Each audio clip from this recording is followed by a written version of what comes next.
about living between a fire station and a police station.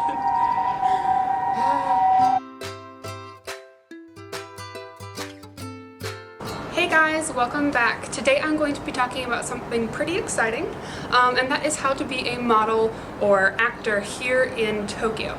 Now, I've been doing this for about 1 year now, and I know a lot of other people who've done this for 5, 10 years, so I'm going to be sharing some of this combined experience with you guys in case you've ever wanted to know what it's about, or if you've ever wanted to do it yourself. These are some ways that you can get started. Now, I plan to make this a series of videos because there is just so much information that I can't do it all in one video. So today, we're just going to be starting with the basics of how to get started. Number 1, decide if you are commercial or high fashion. If you're not sure where you fit, here are a couple examples. The high fashion tends to be very tall, very skinny, very angular, unique features. Think America's Next Top Model style. That's really who is going to fit into this, and they're going to be doing commercials for, like Vogue or Chanel, Coach, those really high-end groups of people who are going to be working on that. The other side of this is the commercial models, who tend to more reflect the general population. They're average people, but a little bit more so. For example, think American Eagle outfitters, kind of their advertisements or any other advertisement you see around, especially on the trains here in Japan. Almost everything you see is very commercial. It's someone who looks like the general person, but just that little bit of extra.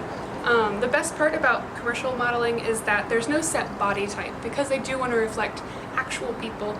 You don't have to be this, the image of like the perfect model, really tall and skinny, and you can be kind of whoever you are. As long as you're the best person you can be, as far as presentation-wise, then that's great for a commercial.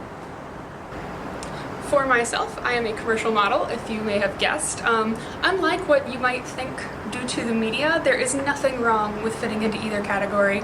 It really is just up to you and knowing yourself and your own body. I think one of my favorite things about being in commercial work is that there is so much available. I mean, you would be very surprised the amount of work here in Tokyo. They just want sort of an average person just to smile and look good on the camera. So if you don't think, like, oh, I'm not that high fashion, that pretty, flawless model, that's fine. Be your best self and you're probably going to fit into commercial modeling. An important thing to keep in mind, there are more jobs available for people who can fit into Japanese sizes, mainly because that's what they're going to bring to photo shoots. Now, a lot of times, photo shoots, you bring your own clothing, and so if you have clothing that fits you, that fits their look, that's really cool. You can be whatever size you want. But keep in mind there is a little bit more available if you are slender. So if you're not, that's fine. There's plenty of work. I've worked with girls who are bigger than me, and I'm not even that small for a model, so don't worry about it, but keep it in mind. Number 2, get some photos. Now that you're ready to start, you need to get some photos. Now, these do need to be high quality, but they don't have to be expensive, professional. A lot of that will come in time. I would recommend just grabbing a friend with a really nice camera and go about town getting some photos. Focus on getting headshots. Those are what it's going to really sell you to agents and clients the most. They want to see how you look on camera, especially like how you can really convey things with your eyes, if you know how to hold your head, what you look like in real life. Don't be afraid to show off any quirky side that you have. I mean, if you've got your hair dyed, or if you really have an interest in some sort of a sport or a hobby, don't be afraid to show that off, because that might make you more comfortable in front of a camera as well. So just get some good photos to submit. One small tip on photos: do not retouch them very much. Of course, you can do small touch-ups for the lighting, or maybe like you had a spot on your skin that day that just wouldn't go away and wouldn't cover up well. That's totally okay. But it's going to do you no good to hide yourself from an agent or from a client. They really need to see the real you. Of course, they want to see the best you, but they don't need to be saying, you don't need to be taking in your jawline or doing anything like that. Don't do that. Just make yourself look the best you can and then send that in. Number 3, apply to agencies. Now, this is the biggest step by far. However, it seems to scare people, but there is nothing to fear. Trust me, it's quite simple.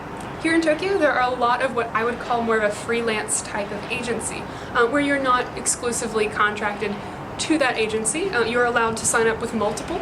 You're allowed to do your own shoots on your own personal time if you want. You can do anything. You're simply just signing up for them to represent you. You're not signing up to work exclusively with them. Now, some agencies will have a pre-application online form that you need to fill out. You will submit your photos, your measurements, and some information, and then they'll decide whether or not they want you to make a registration appointment. Other ones, you just call and make a registration appointment flat out with them. They don't need to see you. When you go to register, you're going to need to bring your passport, your residence card, your bank book, and any photos that you might have. If you don't worry about it. They oftentimes don't mind.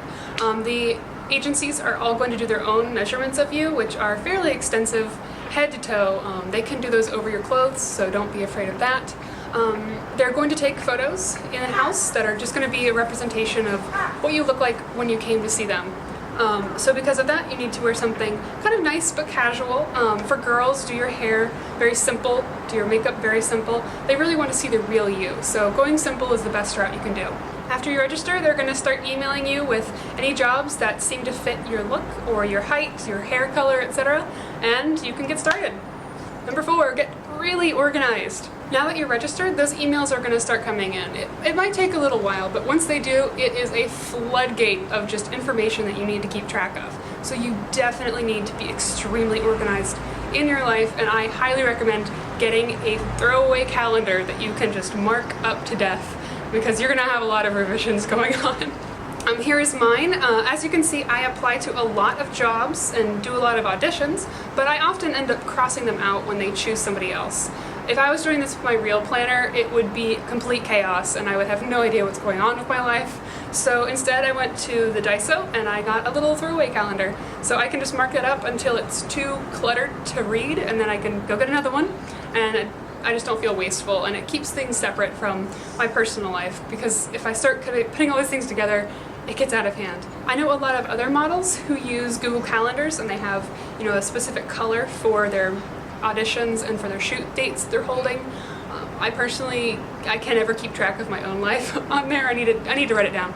So whatever you can do for yourself to get yourself really organized, do that, because you have to be. The biggest thing with agencies is that they demand high levels of organization from their models. If you tell them you'll go to an audition and then you forget because you didn't write it down, they're going to be pretty angry at you. They're not getting paid unless you get a job. So if you're wasting their time, they're probably not going to apply you for many jobs anymore, because they've decided you're not an organized person and you're not the kind of person they want to represent. So be organized, be on time, everyone will be happy. If you take nothing away from this video, please take this. Number 5, listen and learn from others. The last piece of advice I have is this, just to listen and learn from others. There are a lot of people out here modeling in Tokyo who have been doing this for a lot longer than I have, so really watching and learning from others who know what they're doing is one of the best ways that you can learn and improve yourself. Now, I don't know how it is in the rest of the world, but here in Tokyo, the modeling and acting community is incredibly welcoming, very inclusive. In fact, I don't think I've ever met someone here who's tried to get ahead in any sort of a vindictive way. Everyone wants to see everyone else achieve whatever it is they're going for. So just be kind, be welcoming, and learn from others. You'll be really surprised how far you can go.